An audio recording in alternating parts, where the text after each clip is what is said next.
Do të shohim tani se ku është vëmendja botërore sot. Një tragjedi që ka ndodhur dje në Suedi, në Stockholm më saktë, ku ka pasur edhe persona të vdekur e disa të tjerë të lënduar, ka qenë shkak një autobus që ka goditur një stacion të autobuseve në qendër të Stockholmit dje pasdite. Në Stockholm ju e dini kemi edhe shumë shqiptar. Do të bëj përpjekje të lidhemi me njërin nga ata që jeton atje, edhe do të shohim nëse ka pasur rast të jenë ndodhur edhe njerëzit tanë atje. Po patëm dikë nga Stockholmi, do ta bëjmë lidhjen, ta marrim zonjën Qibrie Hoxha, është në Stockholm, e cila dje ka pasur një shkrim për situatën e sapo ndodhur atje. Është zonja Qibrie Hoxha në linjë barim, edhe po besoj që tani e kemi. Zonja Qibrie, mirëmëngjes. Mirëmëngjesi dhe juve. Ja u kemi prish gjumë, ndoshta, apo jeni zgju pak më herët? Jo, jam zgju, nuk ka problem. Po, mbje mirë, unë e pash një shkrim tuaj ndje, për me njëherë sa po kishte ndodhur sulmi, keni pasur një njoftim, edhe mendova të ndajmë bashk në Stockholm, besoj ka shumë shqiptar, si që jeni edhe ju atje me familjen tuaj, dhe dashta me pa se çysh ka ndodhur ai sulm në stacionin e autobusave. Po ashtu si e kam postu edhe në Facebook, më thonë nga ora 15:24 ka ndodh ajo ngjarje tragjike. Ka qenë një autobus 2 katësh, autobus lokal, do me thonë linje lokale, por ajo autobus ka qenë i zbrazët, me gjas ai shoferi ka qenë tu shku me autobus në një pushim të ditës, do me thonë gjatë orarit punës. Dhe në qendër të Stockholmit, është bashkë zemra e Stockholmit, është qendra e qytetit, ai përplaset në një pritore, si i themi ne, ku presin njerëzit autobusët tjerë, do me thonë linjet e ndryshme. Edhe ka pas njerëz aty që kanë prit. Ky është ende për shkaqet pa njohura, nuk ka ndonjë njoftim zyrtar se pse ka ndodhur ajo. Ka qenë, domethënë, flitet edhe për spekulohet edhe për gjendjen shëndetësore, eventualisht ai shofer mund ta ketë pas jo të mirë. Po nuk ka dyshime për ndonjë sulm të paramenduar, siç edhe ka ndodhur në raste të tjera. Po ka ndodhur raste tjera, po deri tash gjitha pistat çojnë nga eventualisht shëndeti i tij, se nuk ka dyshime aq të mëdha për ndonjë akt terrorist. Është lënduar vetë shoferi, sepse është raportuar për disa persona edhe të vdekur e disa të tjerë të lënduar.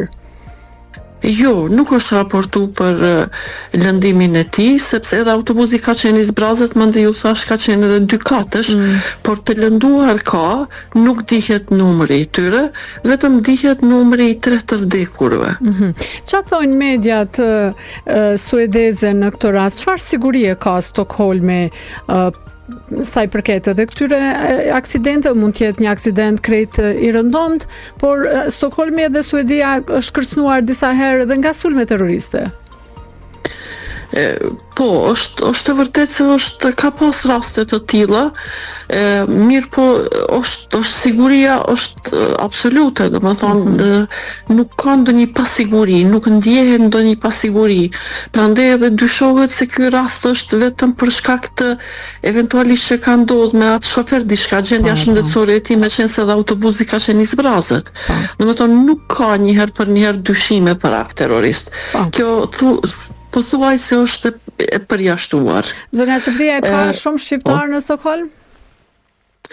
Po tani hyre, me të drejtën se neve kemi ardhur në vitin 1989, do me thonë në nëndor, edhe në atë kohë ka pas shqiptar cilët kanë ardhur shumë herët në Stockholm, po numri i tyre ka qenë i vogël.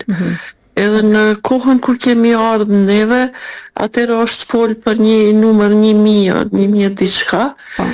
Deri vonë është spekuluar me atë numër, por nuk kemi statistika, vetëm numri është rrit. Unë nuk mund të jap ndonjë numër kështu, derisa nuk ka, domethënë, shënime zyrtare, por me ardhjen e shqiptarëve nga Shqipëria, tani është numër mjaft i madh i shqiptarëve në Suedi. Po. Mendoj në Stockholm.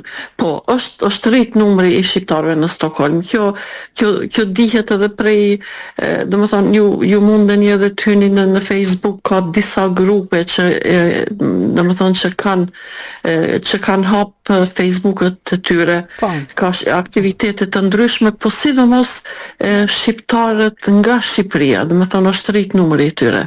Po, Zona Shqipëria shumë kënaqësi që ndatë këtë mëngjes pak me ne edhe po pres t'ju shohim në Prishtinë, pim një kafe këtu bashk.